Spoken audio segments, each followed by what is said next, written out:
Now, Darren, when have journalists traditionally ever had to agree with every proposition put forward by a candidate to give him a platform?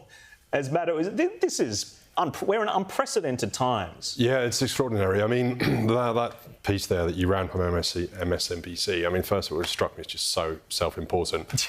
And this is from a network that I think that they are the poorest rating of the cable television news networks. And it's kind of that kind of editorialising that's put them in such a poor position with viewers. I mean, Trump in the last presidential election got more votes, other than Biden, the victor, than anyone's ever attracted in any presidential election. So there's an enormous amount of Americans that supported him back then, and obviously, as we're seeing from Iowa, continue to support him. And the actual victory speech by Trump that they didn't run was actually quite noteworthy because it was quite restrained, measured, gracious. It was complimentary of his opponents, which is a marked departure from the way that he's been conducting himself in the past. And he's obviously learned from some mistakes that he's made. I think the other point to make as well is that they clearly loathe him, and so does Biden and the Democrats and their friends in some parts of the media. But they actually make a Trump nomination more possible by doing that. People don't like it. And it allows him to play this martyr for the cause role that he kind of plays now on the stumps. And that makes it a lot more difficult for people like DeSantis and Haley to break through. So it's not really... if the purpose is to try and, suppress him, smother him and silence him, the outcome is actually the opposite. They completely strengthen his case. And Christy, it's not some secret conspiracy. There is a public coordinated conspiracy to stop him from talking. And that's going to play very favourably to Trump. And I don't see how these hosts can't put that puzzle together and understand what the natural reaction to censorship is going to be. One, self-importance and self-preservation of their own opinion and their own opportunity to editorialise about how much they don't like Trump. There's a lot of people who don't like Donald Trump. My personal view is I'm not a fan of Donald Trump. I wouldn't listen to a speech he made. However, he looks to be going to be the Republican nominee, and even if he's not, he was the victor at this caucus event. Therefore, in the interest of reporting what is happening and what's going on in the election, that speech needed to be broadcast. Now, you don't have to like it, you can comment on it, but you should not censor a broadcast of the victor who's won a significantly important political event. That is just disgraceful. Exactly. And that is anti-journalism. To Darren's point, it was quite restrained. So how are they guessing what he's going to say? They've got some magical powers where they can see the future and anticipate that what he's going to say is so violative that it can't be broadcast. That's an absurd proposition. But the other point is, why wouldn't you just fact check it?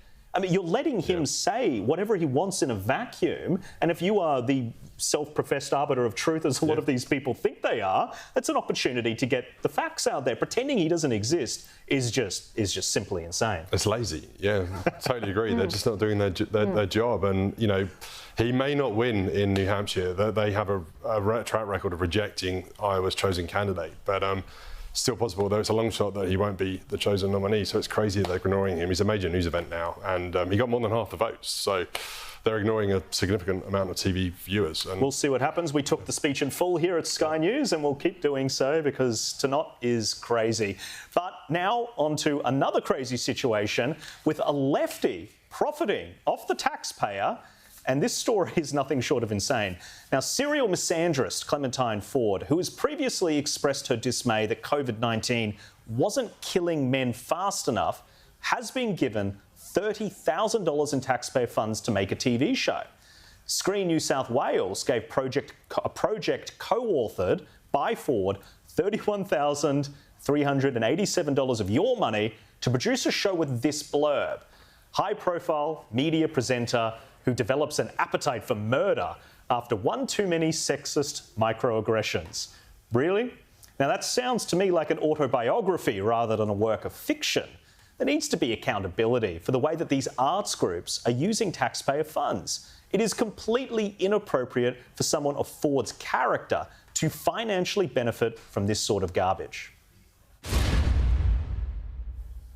Christy, I'm not advocating for cancel culture.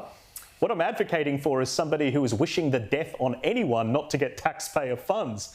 Why is that happening? Well, this starts a conversation, doesn't it? It's a good catalyst for Australians to actually get some understanding of what their taxpayer dollars does fund through all of our film and television, state finance commissions and the Australia Council at an overall national level. I note on this point, the reporting journalist did ask Screen New South Wales if they investigate the suitability of the creators of many of the shows that they fund, and the answer was a no comment. So their first line of defence was, you know, these shows get funded because there are a range of co-creators and there's so many people that put a project together, and then they were asked if they investigated who those people actually were and the suitability of them, and it was a no comment. So it's very, very clear that all over Australia, Australian taxpayers are funding projects developed by a number of individuals, and they could be anyone with any political agenda or with any past offences or past offensive behaviour to fund film projects. So there is very little investigation that's done when these cheques are written through supporting our film and television industry, which I'm happy to see supported.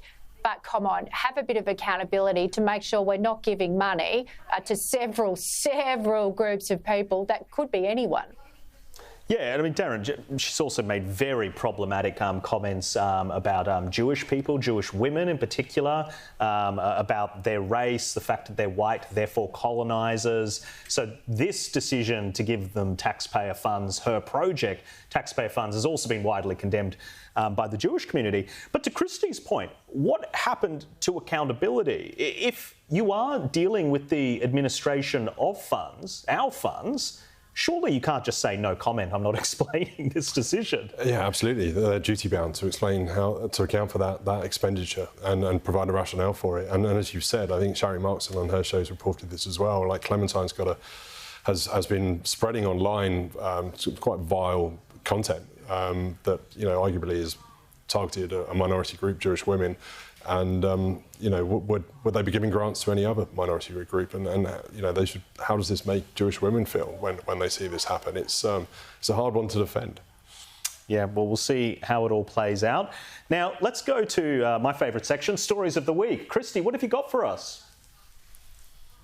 Look, my story of the week is the tennis hoi polloi being very upset that the Australian Open has turned into a large-scale visitor attraction event with dining and bars and restaurants.